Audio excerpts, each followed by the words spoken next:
What's up, everybody? I am Kid Smoove. It's my co-host, Gaming Addict, and we are back with another Addict and Smoove reviews. Addict, what game are we talking about today? Extinction. Extinction. Yes, that is it. Extinction. Extinction is a I want to call an action game, action adventure game by, is it Muse Games? To be honest with you, I've completely forgot. Muse Games. I think it's Muse Games. I'm saying that. I think I'm saying that correct. Pretty much, this game, just to give you a quick overview, you are a warrior who has some sick skills, and you are the only one capable to take down these orcs and giants.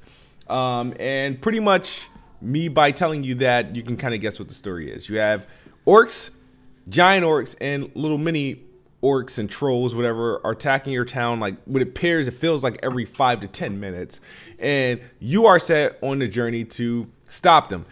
You are given objectives to stop them in a certain amount of time, or rescue a certain amount of people before all your towers are destroyed, or before they are all killed.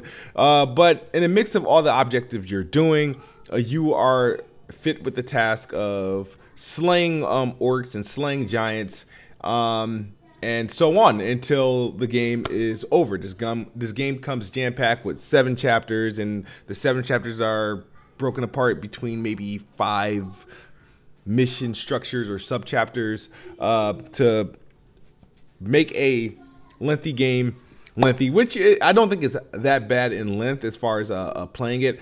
But let's talk about what you get. As far as the story, I mean, Addict, first crack at it, what did the story bring to you? Nothing. Nothing. Now, like, at the end of the day, like, was this like a story-oriented game? I wouldn't say it was, but I feel like they didn't really explain much of anything. You know, they go straight into the first episode to like, oh, there's the big, like, I feel like you should have built up to fighting the big orcs. You shouldn't have like just straight up kicked the door open and just shot the motherfucker. That's literally what happened. Like, they didn't build anything. It's like you just came in knowing, you didn't know where anything was. They didn't make the characters weren't really appealing at all to make you want to know anything about them. yeah, so the orcs, yeah, they're kind of introduced, you know, immediately. First, I thought when I was playing the game that, oh, we're just going to fight these, like, tiny trolls. They're going to cause trouble here and there. But no, you get a wave of trolls, and then they'll spawn in, like, a giant. That you pretty much stay away from. Yeah. They'll spawn in a giant. And the thing is, taking down a giant isn't as, you know, basic as you seem. They add a little twist where you have to do rune attacks to do any damage, meaning you can't just stab a giant and expect it to take damage. You have to do a rune. You have to knock off its armor first, and then maybe knock off its limbs, and you keep doing that until you are fixed with the task of filling up your like pretty much your rage meter and taking them down. And so there's multiple ways to do it. There's a couple ways to fill like your rune meter up. You can do that by running through the town and saving people before they get killed by trolls, or fighting off the little trolls, or taking down the armor of the giant. And you'll fill up your meter, and then that will allow you to do pretty much a kill streak, a kill attack. But you really can't perform this move until you get the giant orc's helmet off, and that will put you in a position to get his head exposed or neck exposed. These giants can't be killed unless their head is chopped off. Now, you can chop off arms, you can chop off legs, you can do that to make them fall or stop them from swinging, but that after a certain amount of time, it grows back, so you probably find yourself keep doing it over and over again until you figure or power your rune attack up to chop off the head. The cool thing is you do get to climb these giants, even though it's quite difficult because there's no real structure to doing it. You kind of just keep jumping, and hopefully your character sticks. So I had sometimes almost any time it doesn't. Yeah, so I had trouble. You can try to use the environment. I guess the gameplay is very, very smooth. I like how the gameplay feels as far as I got to play it on the PC at 60 frames per second. It felt very good. However, this game is extremely repetitive, and that's probably one of the I guess our biggest gripes about the game. When we were playing the game, you complained a lot about the mechanics. And what about the mechanics that kind of just frustrated you, Addict? I just didn't like there. You know, I don't mind. What's the word I'm looking for? When it comes to mechanics, like they only have it to where you could kill these big orcs when they're, you know, you have your rune charged up, and then you have to do that little cinematic where you jump up in the air and cut their head off. Like that's the only way you could kill them. Yeah. So if you're fighting multiple at once, you literally have to just keep chopping off their limbs until you build one up. And it's just like I feel like that was a bad gameplay mechanic because it makes you feel like, you know, it doesn't matter what I do. I just have to wait till I could kill him anyway. Yeah. And I didn't like that. I mean, you know, at the end of the day, they needed. I think this is a good. I think this game was a good. What's the word I'm looking for? It was a good concept, but I feel like, especially when it comes to, you know, the mechanics in general, it was just executed really badly. And, you know, especially if sometimes the controllers feel a little clunky. And, you know, I like one thing I think they needed to do is if you got killed, it was restart the mission. So at least you would have been cautious. Like, it didn't matter if boy over there stomped me 20 times. I just respawn. Yeah. So I think that was a mistake. I think they should, if they wanted to, and one of the biggest things is that the city's destroyed, the mission's over. Yeah. Well, when there's 3 of those big dudes on the map, and you can only kill one at a time while waiting, charging your rune attack, sometimes 1 or 2 of them would kill up half the town before you can even finish one, because you're trying. Like, and I would even rescue. What I would do is I would rescue everyone I could till I got 1 full charge attack. And then you have to start looking around because then they have these armors where like you literally can't even cut them because their armor is indestructible. Yeah. So it's like you would only be able to just cut his head off, and that's all, because he was wearing nothing but that bright steel armor. Yeah, so the thing about the game, I feel like it becomes a exercise, and it feels like it's like Groundhog Day. Because the thing is, it's not like you're in this big open world area. You're pretty much in this 8-mile square area. It's a little town. I feel like you're always in the same town. And you kind of just wait until shit spawns in, and that would be the little trolls, the giants. The giants are a bit annoying to fight because I felt like they don't change up, and the fact the way that you have to kill them is a bit tedious because I feel like the game doesn't work in the favor to allow you to take advantage of the environment or what the giants even has to offer. There was one instance where it's like when they first introduced the helmet, the lock, because there's a lock on some of their armor when you get some of the stronger giants. And not to mention like you're fighting the gameplay mechanics, trying to hit someone because they'll put like the lock in a weird awkward situation to where they like jump over its head and then hopefully stop the time to perform the attack. And I struggled with that when I first started, but I finally got it now. But then they'll have locks in between, like you know how there's a lock on one part of the forearm and then on the opposite side, and the opposite side that's usually sitting in between pretty much his side and his arm, and you have to get in between that. And I did that a couple of times and got stuck inside the game. Like the game's like, you know how you get stuck into like a wall? I was like stuck inside the giant's body. That happened to me a couple of times as well. I guess my overall issue with the game is that it has a great deal of potential.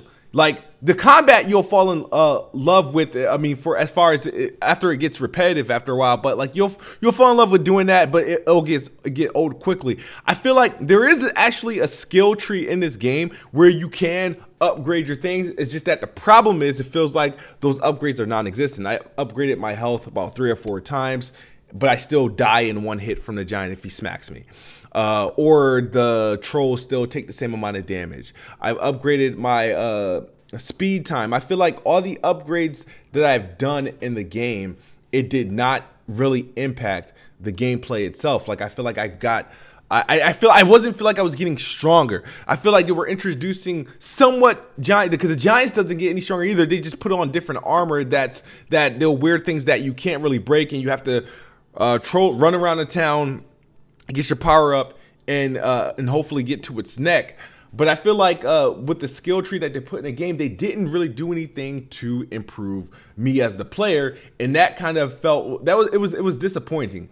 And I feel like the story itself, when you're running around saving these people, you notice there's these people just standing around these ruins. That was one of the biggest issues I had. I was like, why aren't they at least trying to run? Yeah, like there was never a sense of danger. I didn't feel like they would sit there and they would get hit and get hit. I'm like, well, can they at least run or try to dodge out of the way? But they would just sit there and wait for either me to save them or wait to get hit by the freaking troll. That was freaking annoying. And the fact that they mention like some sort of army or help us, but you're really by yourself throughout the whole freaking game. There's no other person. There's no equal. You're the only one that can do that, do the moves that you're doing. There's no co-op. There's no multiplayer.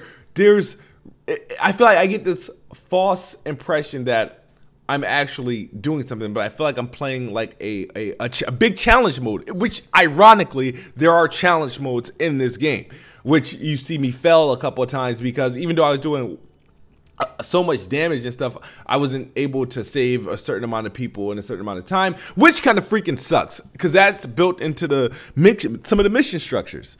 You'll give you a task, they'll be like, okay, prevent the towers from being destroyed, right? But they'll spawn in 5 giants and about 15 jackals, and the problem is when they're doing that, it creates a problem because you're either going to do one. They're all going to get destroyed first because the way that you have to kill these giants. They're not like, oh, let me just hack and slash until they get down. No, I have to find a way to get their armor off and whatnot, and then they'll spawn them kind of fairly close. And the problem with these towers, one swing from these giants are taking out these towers. I've had instances where, like, I was in the middle of taking down his legs, cutting off his leg, but because he still has his arm, he could just smack the tower and it was done. There was like no sense of like, oh shit, he's hurting the tower, let me do it. It's just like one hit kill every time. Not to mention, all you really have to do is just get one giant left, and you can literally just keep cutting his leg off over and over. There's like, I feel like if you cut their leg off a certain amount of times, it just grows back like immediately. But like, it was literally like all you would have to do is just go back and forth and cut one leg off and then go back to the other one. I did that for one time when I was struggling, just to keep him from killing the last tower. I just kept chopping off his legs, just to keep him down. And you mentioned earlier about the fact that if you die, there is you just respawn. Now that in some missions, if you fail the mission, because you can fail the missions without actually dying, and that's if they destroy everybody before you save a certain amount of people.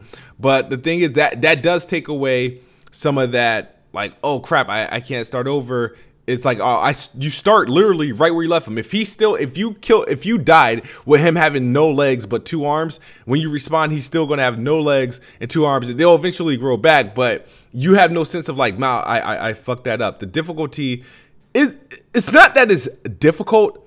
I don't find the game itself difficult at all. I find it that it's super repetitive and that the game doesn't evolve. The fact that there's a skill tree, but it doesn't feel like you've improved. The fact that the moves that you do, there's nothing that evolves past what you have. The fact that the story is kind of very basic and generic. And the fact that the game is $60. You can see how the story is playing out now, how after every mission or in between missions, you get this guy that comes out, speaks to you, you get a woman that speaks to you, tell you what you need to do or what's going on. It's like you're given all this... you're given like all this responsibility, and some of these people you're talking to seem just as strong or even stronger than you are. But and I feel it's like you never come in contact with any of these people, so I feel like the story didn't really grab me. and the way that it's presented is pretty weak and generic.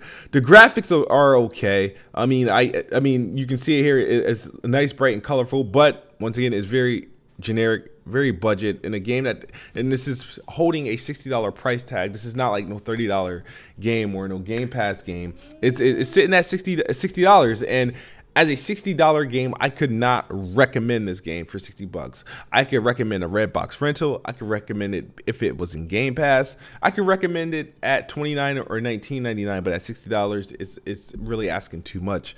Your thoughts, Addict?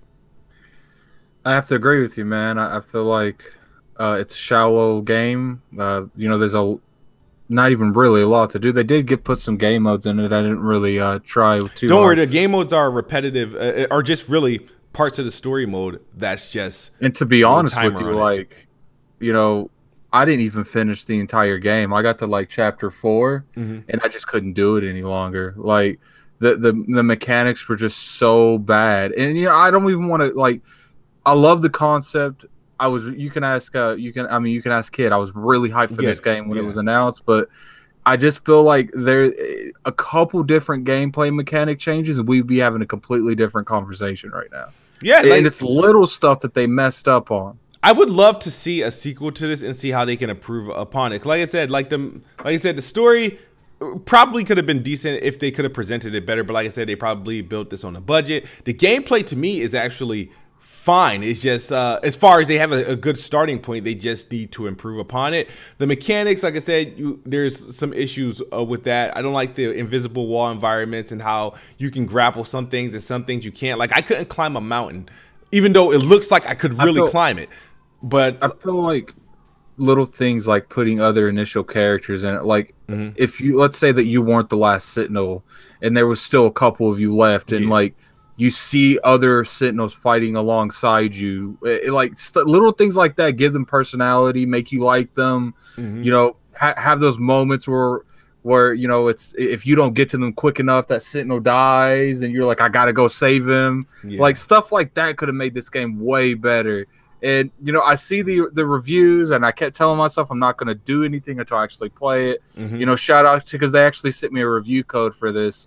And, I'm not looking to talk completely about what a game does negatively. Yeah. I want to focus on what they can do to improve it to make it worth the money for a $60 retail price. Yeah, that's true. So in the character development, like I said, his name is Avil. I don't feel like there is no really character development. I feel like I was playing a character that's being asked to do too much. And the fact that he didn't really improve much throughout my time and journey with him. So that's how I looked at it. I feel like the character development, like I said, there's potential there, but it's just not present in this game. If we really had to give it a score, moving forward, we typically have different scores for games. Like he'll have a different score, I'll have a different score, and then I was gonna let's average it out to give a final score. But we both agreed that our score would be Addict. It's got to be a 6 out of 10. I don't think any game below deserves a. It is a little bit slightly above. I would say this is a little bit below. An average game. It's not like this game's horrible. It's not. I don't think it's worth $60. Yeah. But it's not a bad game. It's just it was poorly executed. Yes, like I said, ton of potential there. Ton of potential there.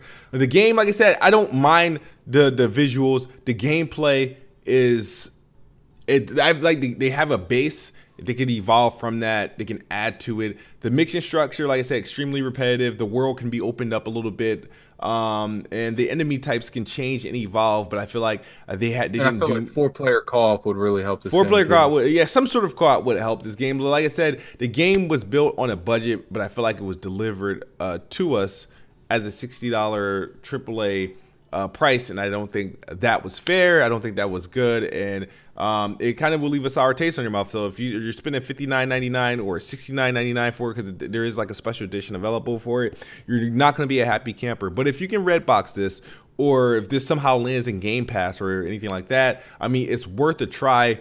some easy achievements to get, something to play to get through the time. Otherwise, 6 out of 10 is my score. Hopefully, this game, Muse Games, can bounce back, deliver a sequel that outperforms this one. They have a base, and it can only go up from here. But that's all we got for you guys. It's Kid Smoove, Gaming Addicts. Gaming Addict. Oh, I mean, usually you announce when I talk. Yeah. You don't just assume for me to know. Hey, it is what it is. But this is our this is Addict and Smoove review. This is the review for Extinction, and we'll see you guys maybe later on this week or next week for another couple reviews, because we got a couple games to review for you guys. But that is all. Thank you guys for watching. Peace.